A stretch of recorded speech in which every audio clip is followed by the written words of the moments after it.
Every content creator has their own content creation processes and strategies, and today I'm going to be sharing with you my content creation process. I've just bought the brand new GoPro 12 Creator Edition, so that has really modernized and made my whole process a lot easier and a lot better.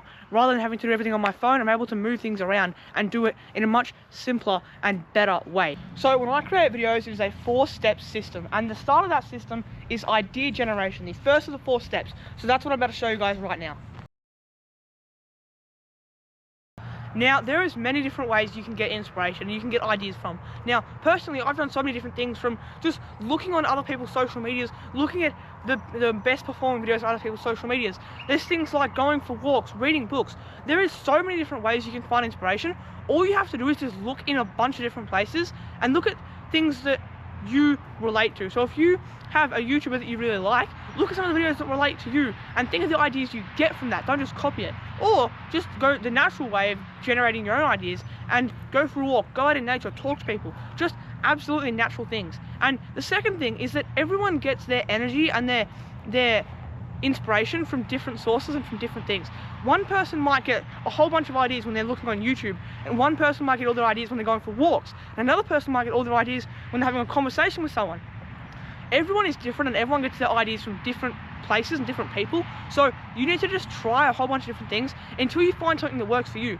For instance, I found that looking on YouTube at the YouTubers that I really like, and then trying to turn the ideas and the formats that they use into something that I could make works for me. And then also going on walks and going out in nature. Now, those are some things that work for me, but they may not work for everyone. That's just an example of how you can find something that works for you.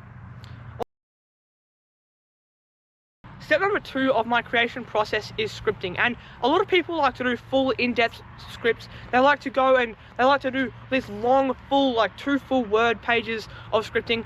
I personally find that to get the most out of my scripts, I need to keep it natural, and reading just off of a page, for me, I don't think is as natural as it could be. So the way that I like to do my scripting is I'll write down on my topic of the video, just a general idea, and then I'll just do dot points with all of my ideas for the video, and I'll just elaborate them on them so that it's as natural as possible.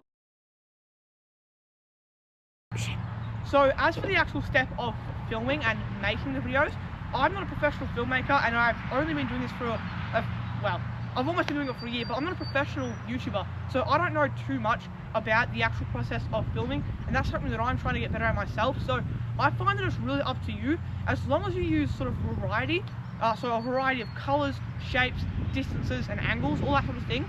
That's how you're going to make your videos look the best, and it's something that I've been using a lot more over my last few videos and the videos I'm making in the future. So really all I have to say for this one is to use variety and have your own style, because you don't want to be imitating someone else, you want to have your own style. So that's really all I have to say for this one. So when it comes to editing, I use CapCut on my iPad. I used to edit on my phone, but once I got this GoPro, it became a lot easier to edit on my iPad. So I have a 4-step process when it comes to editing, and so that's a pretty simple process. I don't really do too much when it comes to editing. It's more about the footage you have and the very simple things you can do to it. So the first step I do is the cuts.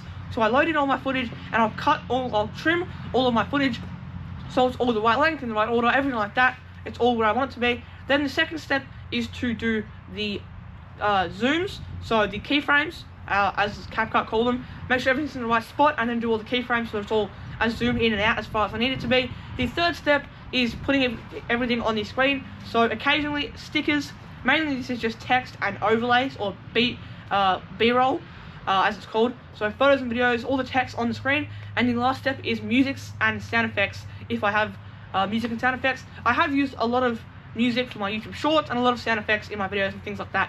So that's the very simple 4-step process I use for my editing. I'm trying to make my editing better. I'm constantly working on making my filming and editing skills better, but that's how I do it. So I hope this video has been helpful. I hope this video has shown you a bit of an insight of how I, as a small YouTuber, make my YouTube videos.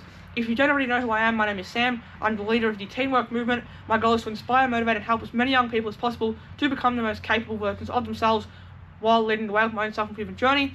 I post videos on this channel I post YouTube shorts to this channel all the time. I post regular videos to this channel all the time, and I put up posts on this channel all the time, so make sure you check those out.